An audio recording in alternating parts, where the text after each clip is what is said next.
चलिए, परीक्षा मंथन की वैदिक कक्षा में फिर से मैं आप लोगों का एक बार स्वागत करता हूं। और मैं फिर से एक बार आप लोगों को बताना चाहता हूं कि मेरा लास्ट का सेशन जो बिहार जे को लेके संपादित हो रहा है, जो कि ये मान के चलिए कि ऐसे क्वेश्चन को उसमें सॉल्व कराने का प्रयास किया जा रहा है जिसको बिहार में आने की प्रबल संभावना है। इसलिए मेरा आप लोगों से निवेदन है कि उस कक्षा में जो है सम्मिलित होने की कोशिश आप लोग करें। ठीक, तो मैं चलता हूं अपना क्लास। देखिए, कल मेरी चर्चा जो हो रही थी रीजनेबल क्लासिफिकेशन पे हो रही थी। मैं उसी पॉइंट पे चर्चा कर रहा था। देखिए कि रीजनेबल क्लासिफिकेशन होता क्या है। जैसा कि एक सामान्य सी सिद्धांत होता है, जैसा हम आर्टिकल 14 जब पढ़ते हैं तो आर्टिकल 14 में जो निहित सिद्धांत वो बताता है कि वित्त सभी व्यक्तियों को क्या करेगी, वित्त के समझ समान रखेगी और समान रूप से संरक्षण प्रदान करेगी। ये आपका उसका निहित सिद्धांत है, ठीक ना। लेकिन प्रश्न दूसरा उस पर उत्पन्न हुआ कि जो रीजनेबल क्लासिफिकेशन का जो प्रिंसिपल इसमें आ गया वह कहां से आ गया। तो देखिए, इसमें हमें 3 पॉइंटों पर चर्चा करनी है। मैं थोड़ा सा इसको देखिए, यहां पे हमें 3 बिंदुओं हम लोग ध्यान दिए थे कि जो आपका युक्त युक्त वर्गीकरण जो हो रहा है यहाँ पे, ये क्यों आवश्यक है। पहला प्रश्न तो यहाँ पे उत्पन्न हुआ है, क्यों आवश्यक है। ठीक, क्यों आवश्यक है। ठीक, तो जैसा कि हम आर्टिकल 14 पढ़ते हैं तो आर्टिकल 14 में एक चीज हमको समझ में आती है कि जो समानता का सिद्धांत निहित हमारे आर्टिकल 14 में है वह समानों को भी समानता की बात करता है, न कि असमानों को भी समानता की बात करता है। और दूसरी चीज एक और यहाँ पे है कि जो विधियां होती है, जो सामान्य विधि है, उस विधि का सार्वदेशिक प्रयोग नहीं किया जा सकता है। अर्थात कहने का तात्पर्य यहाँ पे है कि सभी विधियां सभी जगहों पे सभी परिस्थितियों में समान रूप से लागू नहीं हो सकती, पहली बात।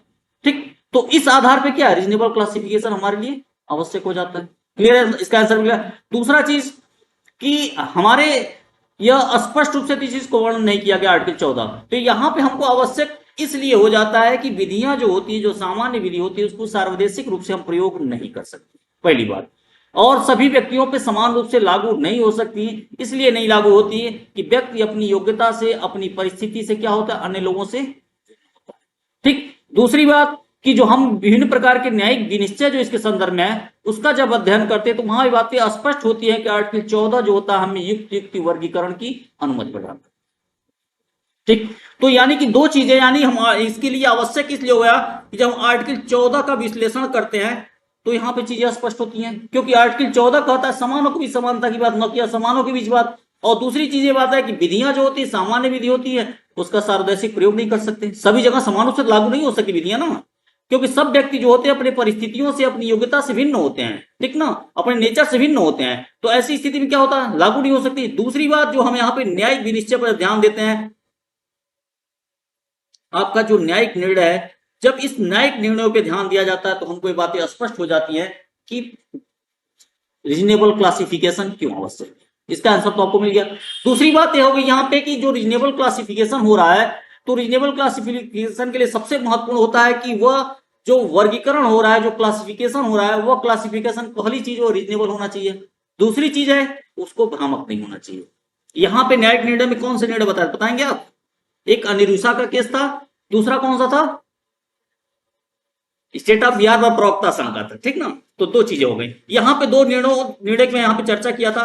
अब दूसरा बिंदु जो यहाँ पे आप लोग सामने आता है कि यहाँ पे जो रीजनेबल क्लासिफिकेशन हो रहा है तो इसलिए आवश्यक हो गया। लेकिन इसके लिए बहुत ही महत्वपूर्ण चीज होता है कि यहाँ पे जो क्लासिफिकेशन हो रहा है, जो वर्गीकरण होना चाहिए, वर्गीकरण हो रहा है, वो वर्गीकरण के लिए दो शर्तों का पालन करना आवश्यक होता है। पहला क्या होता है, रीजनेबल हो, और दूसरा चीज क्या होना चाहिए, इसको ठीक, भ्रामक नहीं होना चाहिए। बात तो क्लियर हो गई। अब देखिए इसके संदर्भ में महत्वपूर्ण बात क्या था, एयर इंडिया बनाम नरगिस मिर्जा का। ठीक, अब देखिए आगे वाला प्रश्न हम लोग सामने आता है कि यहां पे हम कौन से मानक या कह सकते हैं कौन सी कैसी कसौटी है जिस कसौटी के आधार पे हमें डिसाइड करें कि जो क्लासिफिकेशन हो रहा है वो क्लासिफिकेशन रीजनेबल और भ्रामक नहीं है। ठीक, तो इसके लिए आर के बाद डालमिया नामक जस्टिस तेंदुलकर के बाद में क्या कहा गया कि वर्गीकरण जो होना चाहिए, वर्गीकरण बोधगम्य अंतरक पे आधारित होना चाहिए, ठीक ना। और अंतरक और जो उद्देश्य है उसमें क्या होना चाहिए, तर्कसंगत सम्मत होना चाहिए। यानी कि हमें भी यहां चीज देखिए, तीसरा पॉइंट यहां पे क्या हो जाएगा कि यहां पे हम कैसे इस चीज को जाने कि वर्गीकरण आपका युक्त युक्त है। ठीक, कैसे हम इस चीज को जाने? तो यहां के लिए हमारे संदर्भ में जो कहते हैं माननीय न्यायालय ने जो कसौटी बनाई, जो उच्चतम न्यायालय, वो किसमें? आर के डालमिया बनाम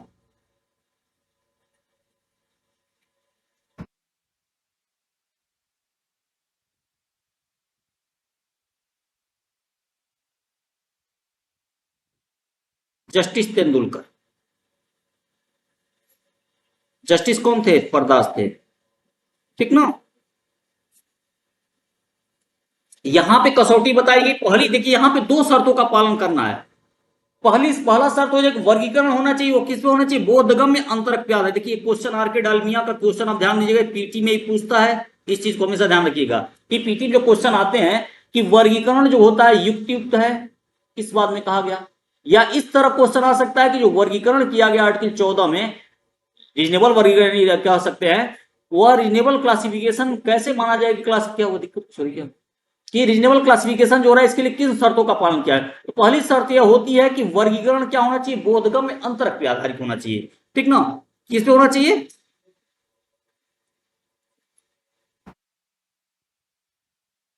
बोधगम्य अंतरक पे आधारित हो। दूसरी चीजें होनी चाहिए कि यहां पे जो अंतरक है और जो उद्देश्य है उसमें क्या होना चाहिए? तर्कसंगत संबंध होना चाहिए। तो पहला क्वेश्चन तो हमको आंसर मिल गया कि रीजनेबल क्लासिफिकेशन क्यों आवश्यक है। दूसरा हमको आंसर मिल गया कि यहां पे जो क्लासिफिकेशन हो रहा है यह रीजनेबल कैसे है, इसके लिए हमें किन शर्तों का पालन करना है। अब तीसरा प्रश्न जो हम लोग सामने चर्चा करने विषय है वह यह है कि यहां पे जो वर्गीकरण किया जा रहा है उस वर्गीकरण का ग्राउंड क्या है, हुआ कि नहीं हुआ। देखिए अगर क्लासिफिकेशन हो रहा है तो पहले तो हमें जानना आवश्यक है कि वर्गीकरण क्यों आवश्यक है, जिसका आंसर आपको मिल गया। हम 14 देखते हैं, फिर न्यायिक विनिश्चय को देखते हैं, तो आंसर हमको मिलता है इसीलिए आवश्यक है, क्योंकि 14 जो होता है समानता की जो बातें करता है वह समानों के बीच समानता की बात करता है, और इस चीज को बताता है कि विधि जो होती है उसका सार्वदेशिक प्रयोग नहीं किया जा सकता है, यानी सभी विधियां सभी जगहों पर समान रूप से लागू नहीं की जा सकती है, ठीक।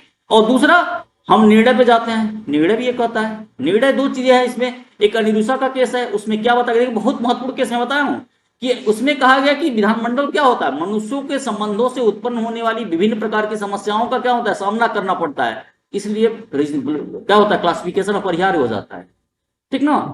और अगला केस भी उसी संबंधित है कि यहाँ पे जो विभिन्न प्रकार की सामाजिक समस्याएं आती हैं तो सामाजिक समस्याओं के निराकरण के लिए वर्गीकरण तो करना ही पड़ेगा, तो ये हमको आधार मिल गया। दूसरा हमको ये मिल गया कि वर्गीकरण आपका रीजनेबल है, भ्रामक नहीं है, इसके लिए क्या करना है, तो हम इसके लिए दो शर्तों का पालन करना होगा, हमको देखना पड़ेगा कि यहाँ पे जो वर्गीकरण है वो बोधगम्य अंतरक पे आधारित नहीं है। दूसरा तर्क संबंध देखना है, संबंध देखना है। अब तीसरी बात इसमें जो आती है हम लोग पॉइंट जो होता है यह है कि इस वर्गीकरण का आधार, यानी हम किस आधार पे आपका वर्गीकरण कर सकते हैं, समझ में आ रहा है ना। अब देखिए देखिए यहां पे वर्गीकरण की बातें जो पहली होती है,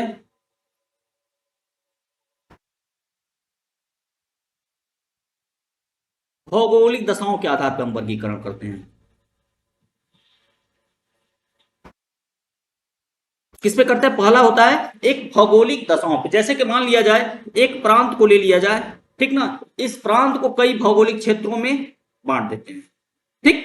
प्रांत को क्या करते हैं? कई भौगोलिक क्षेत्र में बांट देते हैं, और ठीक ना, और प्रत्येक जो क्षेत्र होते हैं उनकी परिस्थितियों के हिसाब से, उनकी विशिष्ट परिस्थितियों के आधार पर उनका क्या किया जाता है, वर्गीकरण कर दिया जाता है, और उनके लिए अलग अलग विधि का निर्माण कर दिया जाता है, ठीक ना। यानी पहला बात समझे नहीं समझे, जैसे मान लिया जाए कोई क्षेत्र कोई प्रांत है, उसको क्या करते हैं, उसको कह सकते हैं कि डिवाइडेशन जोग्राफिकल, कह सकते हैं भौगोलिक दृष्टिकोण से, जियोग्राफिकल दृष्टिकोण से क्या करते हैं, उसको डिवाइड कर देते हैं, और उस क्षेत्र की जो विशिष्ट परिस्थितियां होती हैं उस विशिष्ट परिस्थितियों के अनुसार क्या करते हैं, विधि का निर्माण करते हैं, वर्गीकरण हो गया। तो पहला ग्राउंड क्या होता है कि भौगोलिक दशाओं के आधार पर वर्गीकरण हो जाता है। दूसरा ग्राउंड जो होता है आपका कर विधान।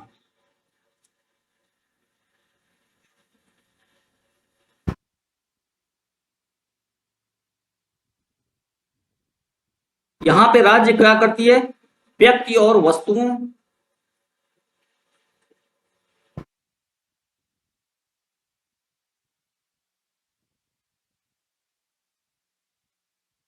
व्यक्ति और वस्तुओं का चुनाव करती है।